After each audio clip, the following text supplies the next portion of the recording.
welcome to Conversations with Dr. Stephen Greer. And I am Dr. Greer, and I'm joined today by Dr. Ted Loader, the Science Advisor for the OrionProject.org and Disclosure Project. And I'd like to thank the people at the World Puja Network for hosting us here every 2 weeks and allowing us to keep you up to date on what all our projects are doing. Thanks, Ted, for joining us. Well, good afternoon, Steve. It's good to be back on the World Puja Network. Yeah, this is going to be an exciting sort of hour to focus on what has just happened. As many people know, we had a large conference in Rio Rico, Arizona, a couple of weeks ago, and during the first day of that conference, I released to the conference and then on the Internet the special presidential briefing for President Barack Obama that we were asked to put together shortly after he became president. And this document is at disclosureproject.org, and it is there as a PDF file. Then you can read the entirety of the summary. And I'm going to go through some parts of it. I wanted to explain to people sort of how this came to be, and then we're going to go into some of the history of the Disclosure Project, which, as you all know, has launched the worldwide disclosure movement that's going on in every country, as well as the exopolitics movement.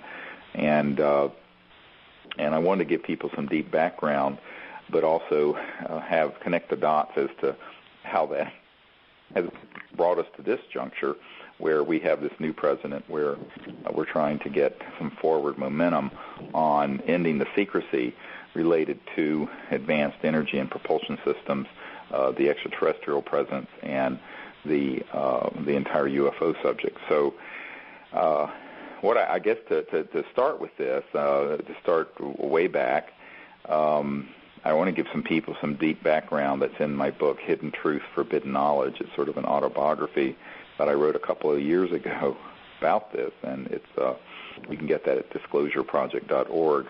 And I described this series of events that happened, and Ted will pick up in a minute here, but if we start this, back in 1990, I founded the Center for the Study of Extraterrestrial Intelligence, or CSETI, C-S-E-T-I, .org, and we started it as an effort to initiate a bilateral or multilateral diplomatic contact between humans and these interstellar civilizations that are visiting the planet, and through the Close Encounters of the Fifth Kind initiative, which is when we train people to, and a number of protocols, which we've discussed before on this show, to go out and make contact as sort of a prototype for diplomatic contact and initiative. And by 1992, we had a number of astonishing contact events, which are actually documented in the new book that was just released at this Rio Rico conference called Contact,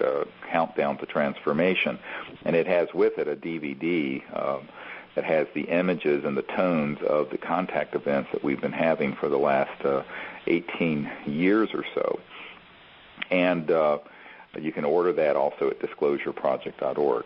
Now, what's interesting is that as soon as we began that project, we began having contact in Florida near Pensacola, in Mexico, in England, where we had fully materialized craft appearing in the sky and hovering right above the ground, making contact with us. And I was approached then at that point by the former head of Army intelligence and some other people who were rather concerned that we had figured out the Rosetta Stone of contact, and that they were protocols that did work and that were effective and were resulting in mass witness events. For example, in Florida in the spring of 1992, and the videotape of this is on this DVD that you get for free with this new book that came out, we had 4 of these extraterrestrial vehicles appear in the sky, signaling to us, witnessed by about 50 people on the ground or at the beach where we were.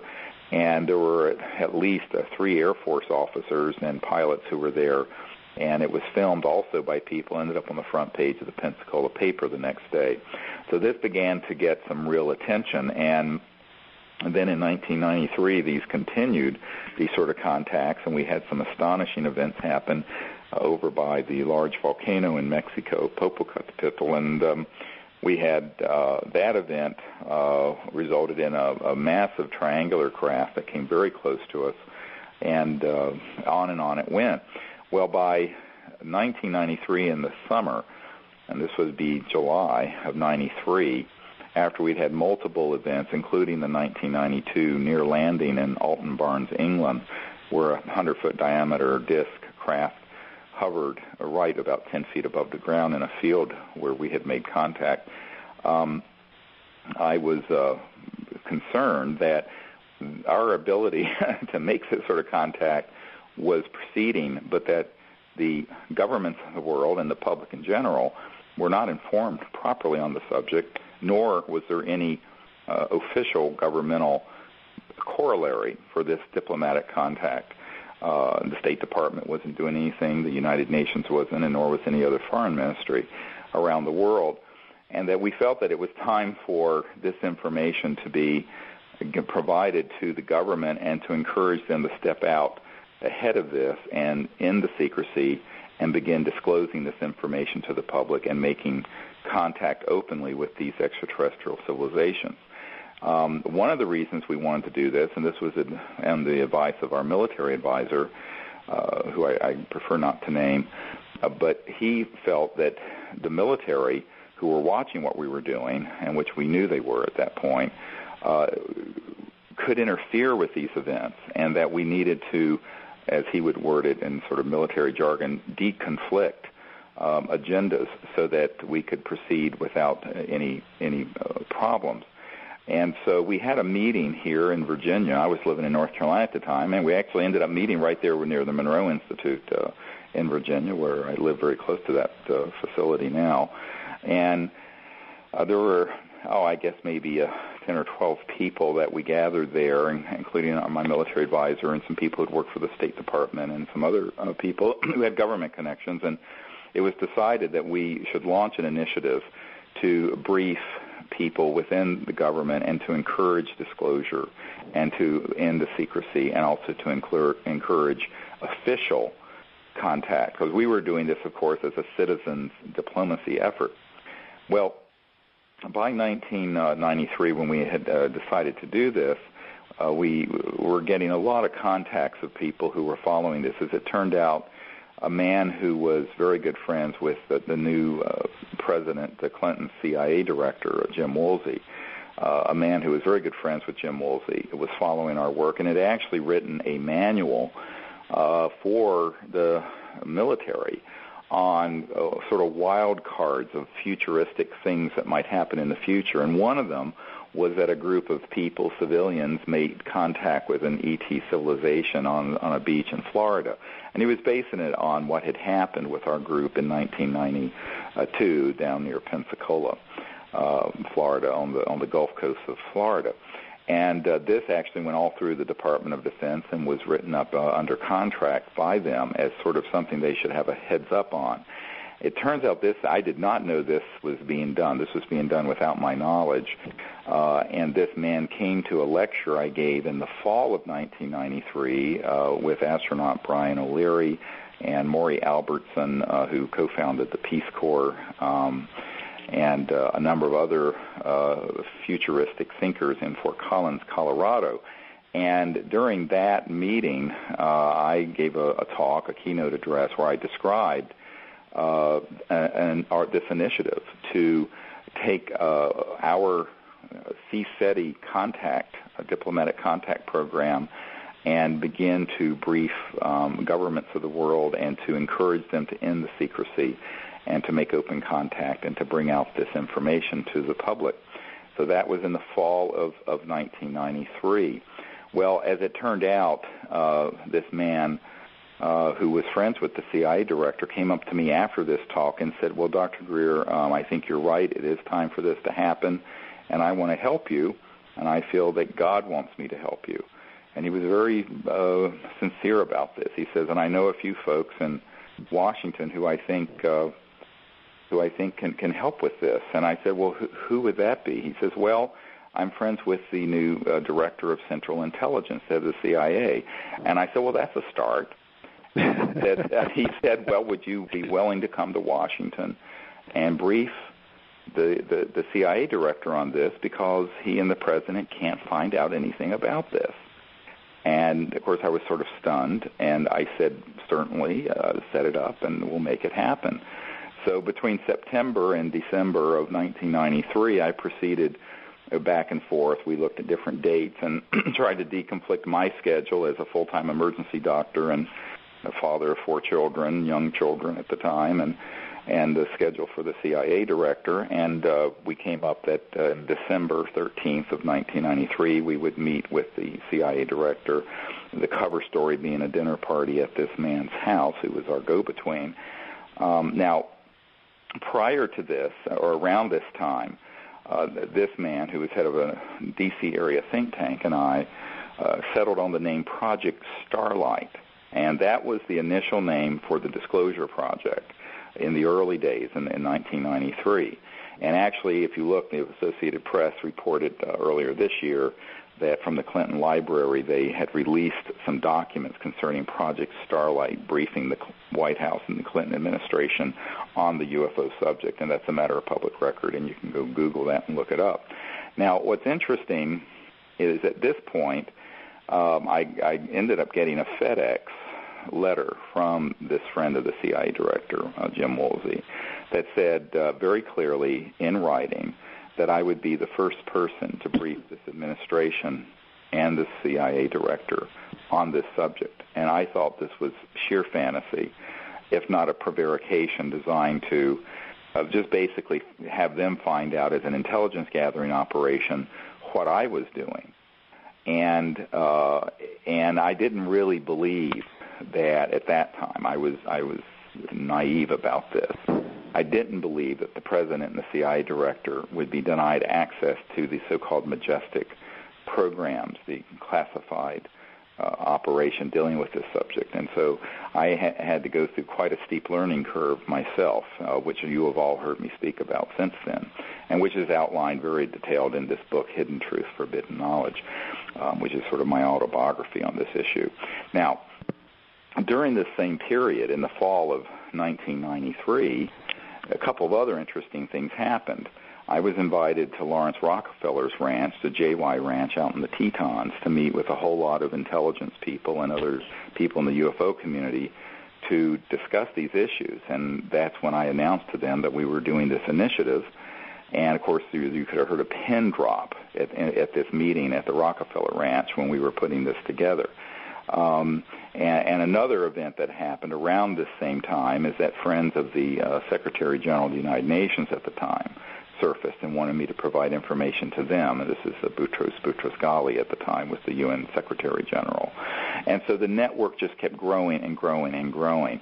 The genesis of it, and this is what everyone needs to understand, was contact. They knew, and they knew it because we had the video evidence and 50 witnesses in Florida, but also at these other events. They knew that we had figured out the Rosetta Stone of how to make open contact with these extraterrestrial civilizations. That's what gave rise to the Disclosure Project. A lot of people don't realize that. I want to be very clear on this. And it was taken extremely seriously within these senior circles. It gets laughed at in some circles and sort of the puffery of the UFO subculture. But in reality, within very high circles of the U.S. government, intelligence community, and political sphere, as well as the international political community at the UN and elsewhere, this was taken extremely seriously and with great interest. Now, what ended up happening, of course, is it's all history now. This meeting with the CIA director lasted almost 3 hours, and I found out, in fact, he was being denied access to these projects and was devastated, almost in tears over it. That the president and he had tried to get access to these UFO-related programs, and they knew they existed. They didn't doubt they existed at all, but they didn't have access.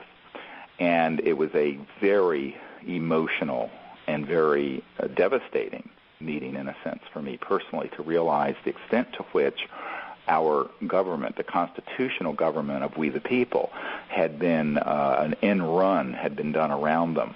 To the extent that to what Eisenhower warned us about, that the military-industrial complex could just break away and engage in such secrecy that it would undermine our democracy and our institutions and even our way of life. And as Eisenhower said that, his words were very accurate. So what ended up happening as a consequence of this is that we began to put together big assessments for, very thorough research documents and what we call the best available evidence for the President, the National Security Advisor, Tony Lake, his science advisor, and a number of other, Jack Gibbons, and a number of other people in the Clinton administration. And the Rockefeller, Lawrence Rockefeller, became involved also in helping to get this information to the Clintons. Eventually hosted the Clintons at the JY Ranch, where he was given a lot of these case materials and things that I had conceived of and named best available evidence, and which were taken back into the White House. However, by 1994, in the winter, I had a friend of the President's visit me at my home and said, Dr. Greer, we're very supportive of what you're recommending. Everyone feels that this should be disclosed. However, we're convinced that the President will end up like Jack Kennedy if he does what you're suggesting. And I laughed. I thought he was joking. And it turns out he was not. And this was another devastating moment. Of course, he said this at our dining room table with my children there, and I said, well, let's talk about this later. But it turned out that there was serious concern that some rogue element would actually assassinate the President if he tried to take on their policy of global secrecy on this issue. Because if the issue is disclosed, people are going to say, well, how are these UFOs moving silently around our atmosphere? And when that is asked, it'll be answered. When it's answered, it'll be the end of oil and gas and coal and nuclear power and central utilities, and boom, there just went $600 trillion in commodities and assets. So I think that one of the things that we realized very early on is that the special interests, if we can call them that, the 8,000-pound gorilla sitting out there is the financial and petrodollar and industrial and energy sectors that don't want this information out. And many of the political leaders are favorable to it, but they are sort of the emperor that has no clothes. And so with that information, we found out that the President, and we later found out that Hillary Clinton had actually stopped the briefing process at the Rockefeller Ranch because she felt it was too dangerous and did not want to proceed with the whole initiative any further. Now, this then led to, by 1997, going forward a few years. Now, there's a lot of information I'm leaving out, but it'd take hours for me to go through all the details of this. I decided that, look, let's try to then, if the executive branch, meaning the President's administration of the Clintons, wouldn't do this, let's see if Congress will. Let's see if we can find some congressmen to get educated on this and who would have the courage to hold open hearings where they could have some of our military and intelligence witnesses, some of whom have been in very top-secret settings, and where they had documents to prove what they had seen and what have you, could be put under oath and testify before a committee and open testimony in Congress, which would actually lift the lid of secrecy as easily as an executive order.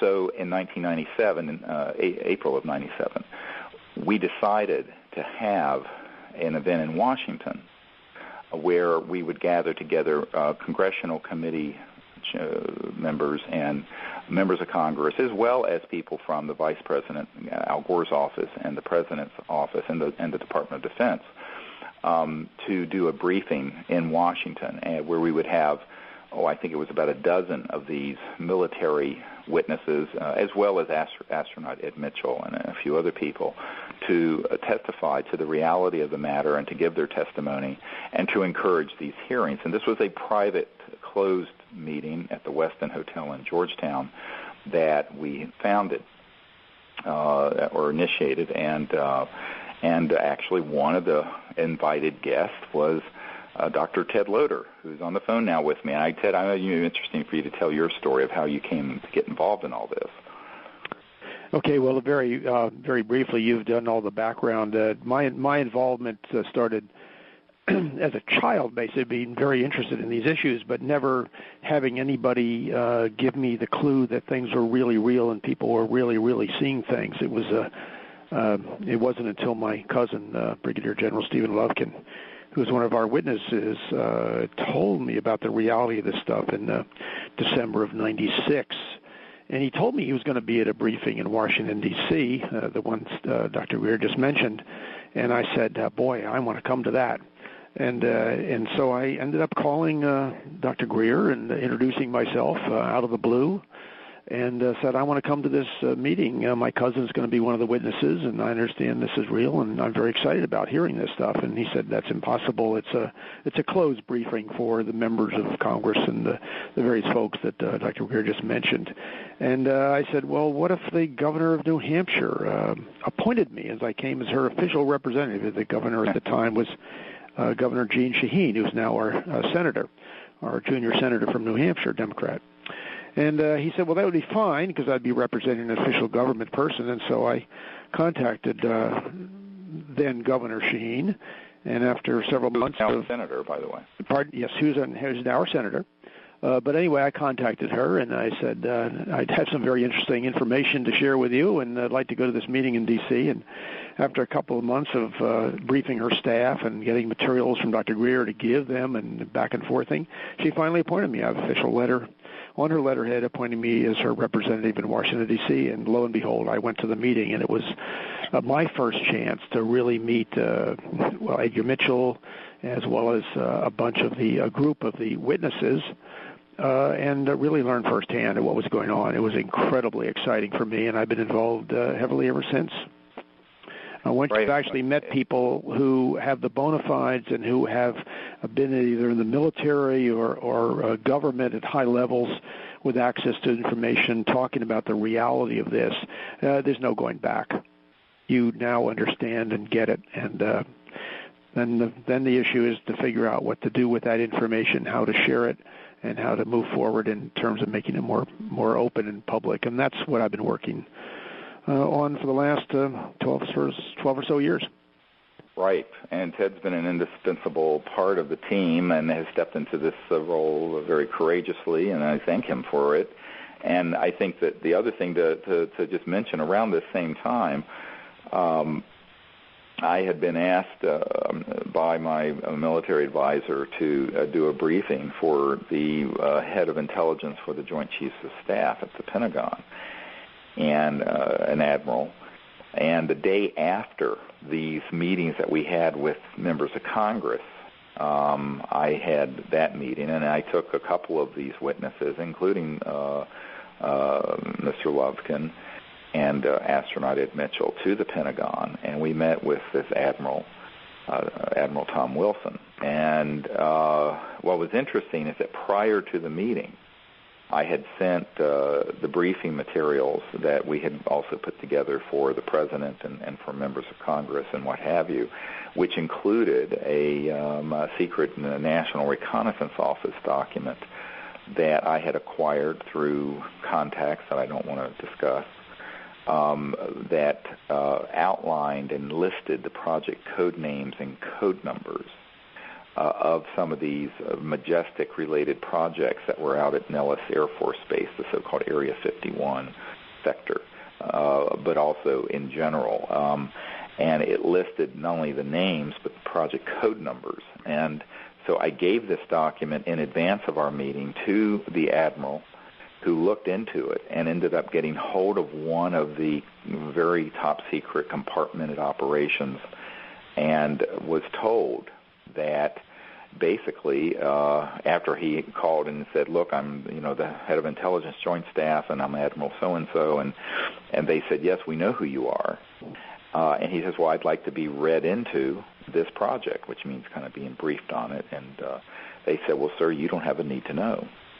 And this to the guy who's the head of intelligence for the Joint Chiefs of Staff of the Department of Defense. And he said, well, God damn it, if I don't have a need to know, who does? And they said, sir, we will not discuss this with you further. Click, and they cut the line and blocked it and would not give him any information. So by the time astronaut Ed Mitchell and I and some other people got to this meeting, you can imagine how shaken this admiral was. And I want to, people listening need to understand, I'm working full-time as an emergency doctor. I'm doing all this stuff sort of as a shuttle diplomacy with all these political leaders, everyone from Senator Claiborne Pell, chairman of the Foreign Relations Committee of the Senate, to the CIA director and what have you. And what I have found was that everyone took it seriously, but they were also in very high positions of responsibility who were being denied access, and that the tight compartmentalization of these operations and the degree to which they had been moved over into the corporate sector under contracting arrangements was such that the presidency and the Congress and even senior people at the Pentagon were simply being denied access. So between 1993 and 1997, I went through this experience, this sort of a trial of fire, as it were, in realizing the extent to which Eisenhower's warning about the excesses of the military-industrial complex coming to pass, and I saw it firsthand. And this is outlined in this book, Hidden Truth, Forbidden Knowledge, at disclosureproject.org. Now, what's interesting is that if you now, of course, fast forward a few years, by 1998, one year, I had concluded that neither the Congress nor that administration, the Clinton administration, which of course was in office till January of 2001, was going to do anything about this. That even Congressman Dan Burton, who was chairman of the powerful House Government Reform and Oversight Committee, who was at the briefing and who I met, that we put together for Congress in '97, that Dr. Loder attended, said he wanted everything we had on the matter, and he was extremely interested, but he didn't want to take action because he was going to have to take on too many powerful interests. And so once I concluded that no one in politics had the courage, the moral courage to do this, then we decided in 2001 to launch what probably everyone on this radio show has heard of by now, the Disclosure Project. And you can go to disclosureproject.org, and we came out with the first of 110 different military corporate intelligence witnesses and their documents, testimony, and now I have over 500 such men and women who've been in these programs that give me intelligence and information. And so in a sense, we've become a clearinghouse or a gathering site for this kind of information, and we still invite people who have this sort of information to contact me if they can establish their bona fides. Now, the result of the 2001 event was that there were tens of thousands of people who wrote to Congress and to the President saying, we would like to see this subject disclosed. And then on September 11th of 2001, everyone knows what happened on 9/11, that diverted everyone's attention away from this issue onto these global terrorism issues. So, however, during this period with the National Press Club event we did in 2001, and by the way, you can see some of this online, but you can also get the entire DVD of the witnesses speaking to the world at the National Press Club. This was eventually seen by around 1 billion people worldwide. And so it was such a threat to the status quo that the first hour of that National Press Club event was externally, electronically jammed. This confirmed to me by the president of the hosting company at the National Press Club that was hosting the worldwide web internet broadcast of the press conference. And it was, for a whole first hour of it, it was delayed and stopped. And there are a lot of stories that I go into this book, Hidden Truth, Forbidden Knowledge, about this. But the point is that it had a huge effect, and it launched what is now, 8 years later, the global effort for disclosure and exopolitics and ending secrecy. Now, what is interesting is that during the Bush-Cheney years, or I should say the Cheney-Bush years, because Cheney really dealt with mostly the policy issues dealing with secrecy, and Cheney's always been a hardliner about secrecy and has a sort of a fetish about secrecy. We knew there was not much chance to have the executive branch, meaning the White House, the administration, the Bush administration, do anything about this. However, other countries were. And we started seeing an opening up between 1999 and now at the Vatican. I had meetings at the Vatican with senior officials. Last year, the Vatican came out with a statement talking about extraterrestrial life. Same thing with meetings I had with people in Europe. And now we're seeing the Danish government, the French government releasing 100,000 pages of previously classified documents from their space agency. The governments of Chile and Brazil and other countries all releasing documents and all calling for more openness and transparency on the issue. And so that's all building. And in the meanwhile, we have a new president elected. So I'm bringing you back up to 2008. And so one of the things that happened in 2008 was the election of Barack Obama to the presidency. And actually, we were out at Joshua Tree National Park, where we are getting ready to hold a week-long expedition out under the stars, again, in about starting on Sunday, actually. And it turns out that back here at my home office in Virginia, the people who brief the head of state for the G7 country that has been working with us wanting to have open contact with the ETs and have our group, CSETI, lead an initiative to make open contact within their borders and openly, had called up and said, after Obama was elected, he said, "Congratulations to you and to all of mankind. Now maybe we can go forward." And when I spoke with him, he said we need to catch up with 54 years of missing history, the lost history of since 1954, when Eisenhower had a meeting with ETs near Muroc, California, which is near where Edwards Air Force Base is now, which did happen. And actually this aerospace person who briefs the head of state of this G7 country that's very favorable to what we're working on actually sent me an account of a first-hand person's account who was at this meeting between Eisenhower and some ETs. But the military-industrial complex convinced Eisenhower to keep all this secret, and he regretted it, and he lived to regret it. And, of course, 54, now almost 55 years later, here we are. Now, what's interesting is that this led to some people in Washington that I know who are close to the administration and people who know the president and people who are close friends with sort of his inner circle, and said, we need to get some stuff, a really good briefing to the president. And so between November 5th and January 20th, when Obama was inaugurated, I worked on putting together the concept for this. And, of course, luckily, there was a lot more material that we have now than when I first briefed the CIA director and the Clinton administration people back in 93 and 94. So we put a briefing packet together, and then I wrote an overview.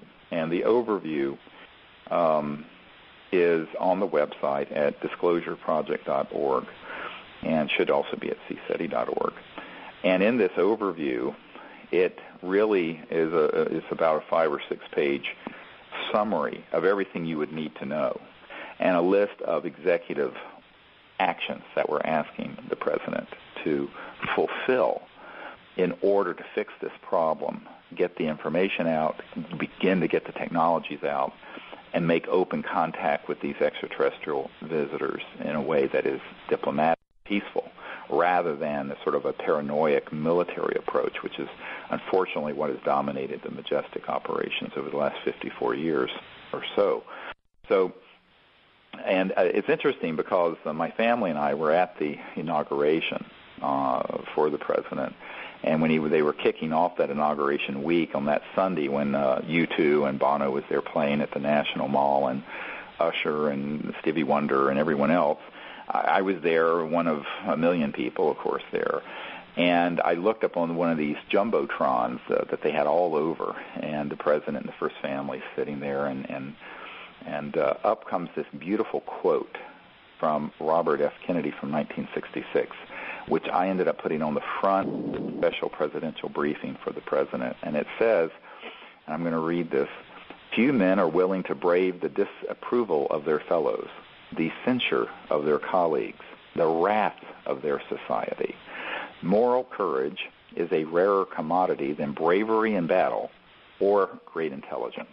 Yet it is the one essential, vital quality for those who seek to change a world which yields most painfully to change." Robert F. Kennedy, 1966. Now, I think that the reason I wanted that quote on there, not only did the president have it up on the Jumbotrons, but it really speaks to the heart of what's required if Obama is to do anything on this issue.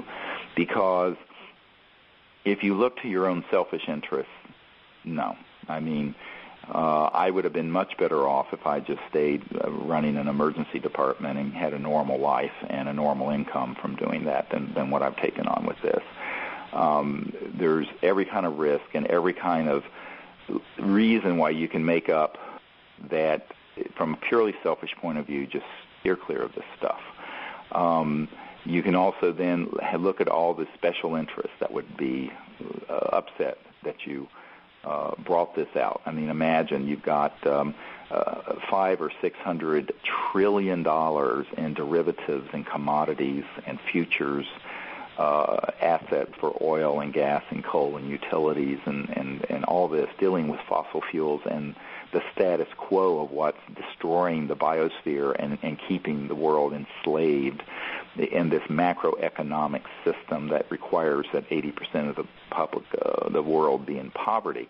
And so you'd have to take that on, because you cannot just say, yes, we're not alone in the universe, and yes, they're here, and yes, these UFO things you see flying around are real, and yes, we do have a classified project that's been building what are called alien reproduction vehicles that are anti-gravity free energy devices since the 50s, because the public's going to say, well, gee, I'd like to have one of those running my car and running my house so I don't have to pay these utility bills, and so we're not destroying the planet's biosphere. So you can't, there's no way to bring out any part of this without the whole thing coming out. And that is then where you have to have the moral courage to stand up to all the people who are actually pimping for this majestic coalition that are in favor of secrecy. They don't want to rock the boat. They don't want the truth out. And that's where we are today. And that's why when I released this, and it was with some trepidation that I released this. Believe me, this was not a easy decision to release this summary. Now, I have to point out that the summary itself, which is 6 pages, is just my overview and the recommendations of action for the president. The actual briefing document is thousands of pages and DVDs full of material and witness testimony and government documents and all of that. That we have not released yet because it's just a production to get it out there. Some of it, however, is in the DVDs that we already have at disclosureproject.org, and the 2-hour DVD of the witnesses' testimony has a briefing document that Dr. Loder worked on that actually has many of these documents and information in there as part of the DVD, and I encourage people to get that. In fact, that's if I can butt in a second, that's almost 500 pages of information, and it's very rich with information. Yeah, it's almost 500 pages on the DVD, in addition to the 2 hours of all the testimony of these top-secret military whistleblowers and witnesses. So it's all out there, and you can order it at disclosureproject.org. I mean, so there's nothing being kept secret here, really. There's some new things we put in, and hopefully at some point we'll be able to get the free time, in my free time, to get that organized, to get out there. You know, it's not like we have an office building here full of staff helping us. This is pretty much a couple people operation here. But I think that what you have to understand is that this is now, all of you listening need to go to disclosureproject.org, read the document, and then write to the president and write to your member of Congress and your 2 senators and ask them that they support disclosure. The reason I released this document is that people close to some senior members of the Congress, including the House Intelligence Committee chairman, and to the president, said that, they need to hear from the public. They need to know that the public cares about this issue. And, Obama was a community organizer in Chicago. This sort of input from the public is very important. And so I would ask that all of you, as soon as you finish listening to this show, go to disclosureproject.org, read this brief that I put together for the president, and also the cover letter that goes with it that lists the email and phone numbers for the White House and for Congress, and that you contact the president and encourage him to do the right thing and to have the moral courage to do the right thing, because there are other world leaders in these around the not just this one G7 country, but a number of places that are also wanting this to go forward. We're getting indications from a very senior contact in India, for example, that there's widespread support there, also in China, and all over the world. But the crown jewel of the secrecy, because this is where all the money is, the classified programs are, is the United States, to a lesser extent Great Britain and Canada. But the real crown jewel of all this is in the United States.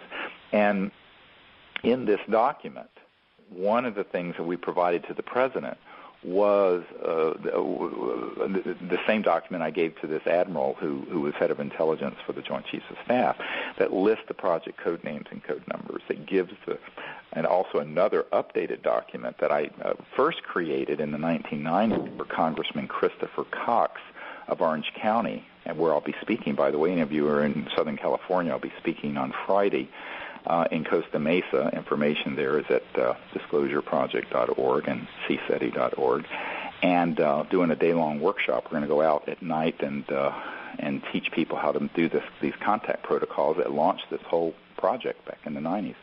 But Congressman Christopher Cox had been a congressman for that district in Orange County, and I met with him personally, and he asked me, what companies and where are these facilities? And no one had ever compiled a comprehensive list. So I did at that time, and now I've updated it for the president. And this includes the sub-facilities at Edwards and in Utah and Australia and Pine Gap and Nellis Air Force Base and the code-numbered subsections in Pahut Mesa and on and on and on. So all this information has been given to the president. He certainly can find out more from there, and if he needs more help, we've offered that help, because I have many witnesses who've been in these facilities, in the underground facilities, and worked on the projects. And one of the things that we asked the president to do, as many of you who follow the OrionProject.org, is to allow this very accomplished and ingenious scientist who was a year ago going to work with us to bring out at least an energy generation component or prototype, so that we could show that energy could be pulled out of the fabric of space-time around us and run, quote, free energy. Even if it's 100 watts of it, it would be enough to prove it. And he had agreed to put together a prototype like that, and then he was suddenly snatched out of his local command and dispatched all over the world, so he couldn't work with us. Big news, he's just surfaced, and he is now wanting to work with us again. So this is a huge story that's just happened in the last 72 hours or so. And we're hopeful that part of the reason that has happened is that there has been enough influence that's come around from this letter, because the letter that went to the president, and also I might add was given to the Secretary of Defense, Bob Gates, and the new CIA Director, Leon Panetta, and the Chairman of the House Intelligence Committee, Sylvester Reyes, and the Head of Homeland Security, Napolitano. These copies had the actual full information of who this scientist is, where his team is located, and the fact that they want to bring out these energy technologies with us, but we're being prevented from doing so, and that we were asking that the president and that the full power of the office of the president protect and permit this person to do so. All of a sudden, we get this phone call last week that this person is back and wanting to work with us. It's very exciting. And Ted might comment on. Well, I was just going to say, I was waiting for you to pause there for a second. It's incredibly exciting. We met with this gentleman a year ago in November, interestingly enough, and at that time he was ready to plow ahead with a proposal and some ideas and a budget and everything else ready to go. And literally within a few days to a week or so after we had made this decision with him, all sitting in a meeting for several days, he contacts us and said, I've been shipped abroad. I will not be able to contact you for almost a year and a half or a year and 16 months or so. And so that was it. There's nothing we could do. And to have him return within a year, basically, a much shorter time than we had expected, telling us that he's ready to work with us and that he's given it's strange how these things work, but people in that sort of status have people who sort of oversee what they do. Shall we say bosses? That's not the term that's used in the industry, but anyway, he said he's been given permission to go ahead and work with us on this technology. So this is very exciting, and it's fortuitous and perhaps not coincidental that this has happened right now. Well, I'm sure it's not coincidental. I think this letter had its effect. I think the public expressing their concern to the president has had its effect. And I think the fact that we were prepared to go public with this initial letter overview of the subject to the public that was released at the conference in Rio Rico just a couple weeks ago. 2 Saturdays ago, yeah.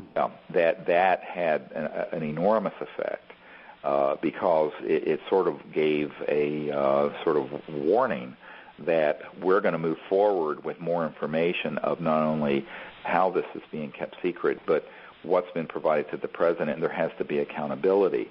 All of a sudden, this person is brought back virtually in real time while we're releasing this briefing document summary that you can all read at disclosureproject.org, is brought back into the country and is willing to work. And it says that when he left, he said, basically, be very careful, and, I'm worried that there are going to be bullets flying around your heads. And now he's saying it's an all clear and everything is settled down and I can proceed with you. This is a huge sea change. This is an enormous breakthrough. Exactly. And so people, if you have folks who know can help us fund this scientific R&D from this man and his team, this is a once-in-a-millennium opportunity to break the sort of death grip of secrecy on these really advanced energy and propulsion systems. And this man is probably our best shot we're going to have in our lifetime to get this stuff out. And you can go to theorionproject.org. That's the Orion Project, all one word, .org, and make a contribution so that we can adequately fund and support this research. We do not know the specifics of what he's going to propose, how much it's going to cost, the timeline. None of that is known yet. But please, those of you who can provide support and funding, do so.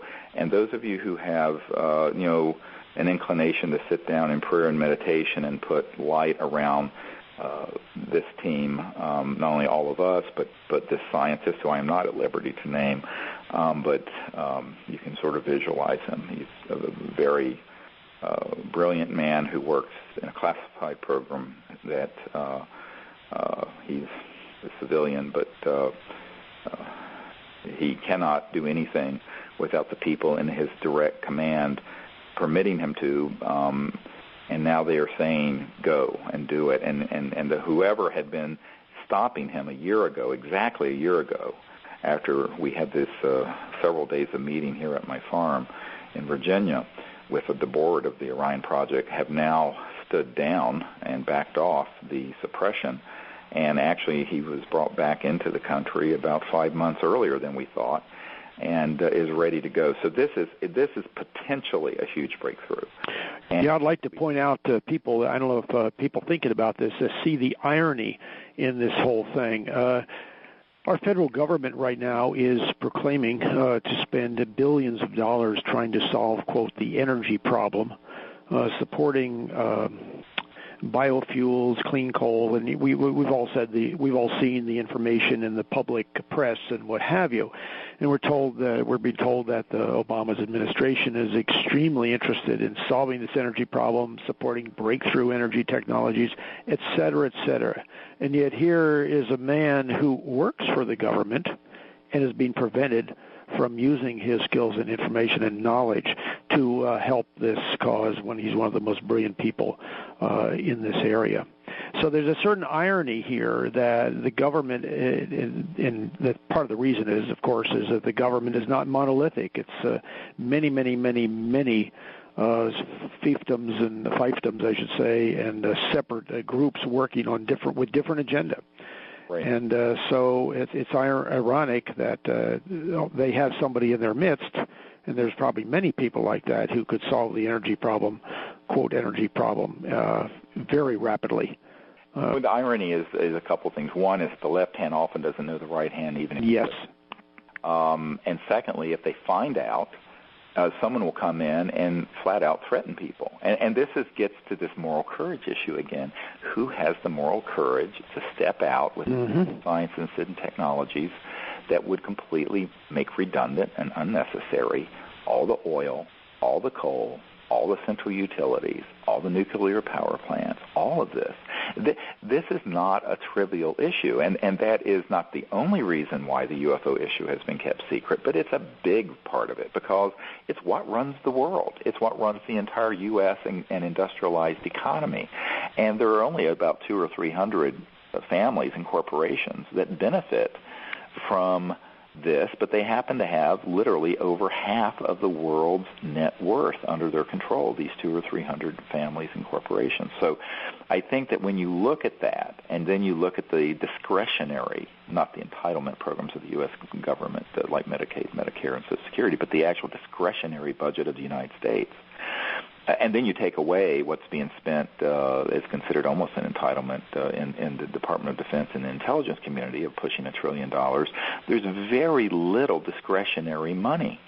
And so when you look at Congress and the president, everyone thinks, well, it's like this man that I know who was at a meeting with Jimmy Carter, and someone asked Jimmy Carter, what was it like being the most powerful man in the world? And he said, well, I don't think I was that man, is what Jimmy Carter said. And everyone was stunned. And they said, what do you mean? He says, well, there were things that I knew were going on and that existed that I didn't have access to. Apparently, I didn't have a high enough clearance. And people kind of nervously laughed, and one person said, what do you mean, things like UFOs? And he said, yes, that and more, of course referring to these energy things, I'm sure. And I think that what people have to understand is that there are things that the chief executive, the president can do, as well as Congress, but they need to hear from you. They need to know that you're concerned about these things, you comprehend them, and that you're going to kind of have their back morally and also politically to support them. And then we have to hope and pray they make the right choices. In the meanwhile, something is afoot that this brilliant scientist has been brought back into the States 5 months early and is willing to basically go forward exactly where we left off a year ago. In fact, it's almost talk about missing time to the day. It's almost 12 months to the day that he resurfaced and is now wanting to get this proposal to us. We're waiting to receive it and review it. And now, I tell people, there's no question that in order to put this team together he needs to do this really advanced physics and science, it's going to be several $100,000, and people need to be prepared to help support us in that effort. But I think this is going to be one of our great best shots in moving forward, and I think that we'll keep you informed of how we're proceeding, but at least things are moving forward on something that had looked rather desperate after this man was yanked out of the country and threatened and basically was very, very worried about proceeding. Now he's very upbeat about proceeding and has an all clear. And I'm hoping that continues. We have to hope, and hope all of you will have that in your prayers and meditations for protection and that things stay on track. And also we'll support the OrionProject.org to the extent you can financially. Because, ironically, the United States government is spending tens of billions of dollars on these so-called new energy things, but they're all, I hate to use the word fraudulent, but in the sense that on the one hand, you have people who are on the U.S. government taxpayer payroll who have the kind of knowledge this guy has, and that the taxpayers are funding the research that's going on at Lockheed Skunk Works and the Phantom Works and at these facilities all over the United States where we already have anti-gravity and free energy things moving around. And on the one hand, we're going around saying, gee, maybe we can blow up a few more mountaintops in Appalachia and pull coal out of the ground and then burn it more cleanly. I mean, it's a schizophrenic policy, energy policy. But it's because these really super secret programs are seldom under the control of the policymakers on Capitol Hill or in the White House. And we're trying to be the bridge to that. And one of the ways that you can help us be that bridge is to write to the president, remind him of this briefing, and encourage him to have the moral courage to do the right thing and take these actions. And it's not just supporting these energy initiatives. The part of some of the other things that are in here have to do with the formation of a international global initiative to make peaceful contact with these extraterrestrial civilizations. Also the standing down of the weaponization of space to the extent that it is mostly used for targeting these extraterrestrial vehicles by classified projects, which is a tragic and really it creates an existential threat to humanity. We're also recommending that they prepare the international community for the release of these technologies and begin looking at their implications and what have you, and that they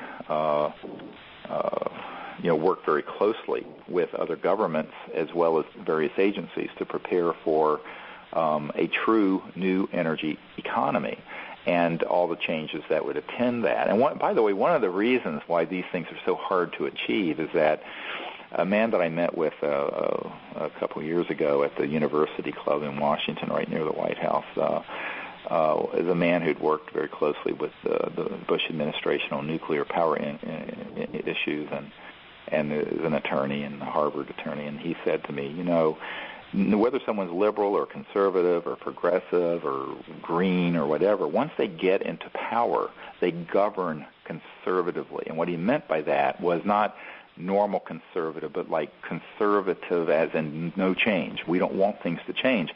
Because if you have a major game changer like this, it's so much change to manage that it's easier not to deal with it. In other words, it's sort of an inertia. And there's a certain momentum for the status quo to continue. But the status quo is destroying the biosphere and impoverishing 80% of the world's population. So it's an unsustainable momentum. And the inertia that goes with that and the difficulty for creating change on something this fundamental really requires the vision and the moral courage to do it.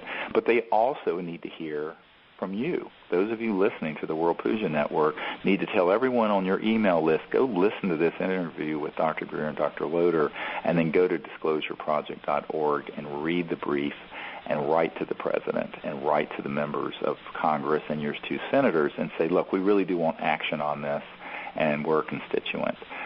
Even those of you in other countries should do so to the president, and then also copy it to your leaders in your country, because the whole world has to come together on this ultimately. Ultimately, when you're dealing with interstellar civilizations, it can't be dealt with one country or one compartmented operation at a time. We're going to have to deal with this issue as a global community, as a global civilization. And that's a big step in and of itself that we need to take, and it's time for us to take it and to create a world where we can live together in abundance with justice and in peace, and to go into space peacefully and to create this whole new era of universal peace, which is really the era that's opening. That's really the big story of what's happening right now. And the good news is that many of the people within government and private organizations who have wanted to keep this issue secret because of some of the very issues that Dr. Greer is speaking about right now have finally begun to realize that it cannot go on as we are for another 10 to 50 years or so or more. The civilization will crumble because we're in a non-sustainable issue. So we're getting support for this change from a lot of different sectors right now. And the groups that were trying to keep the secret, higher and higher percentages, well over 50%, are willing to start making the disclosure happen. And knowing full well that it's both not only the contact with extraterrestrial peoples, but it's also the impact on the whole energy issue that Dr. Greer has spoken of. Right, and part of this too is that I think that one of the things we're learning is that there are members of the so-called Majestic Committee, 200 or 300 people who have kept a lot of these things secret and run these projects. That when I first briefed the CIA director in December of '93, I was told by two separate sources on the inside that only a third of them supported this notion of disclosure and bringing out this information. Now I'm told it's more like 60, 70%. Now, the hardliners are still very powerful and very lethal and not to be dismissed, but it's moving in our direction. And I think that what I'm hoping is that this president will have the moral courage to do the right thing in the secrecy, bring out these sciences, support what we're doing. In the meanwhile, you can make a difference by contacting them and encouraging disclosure, but also you can become an ambassador to the universe.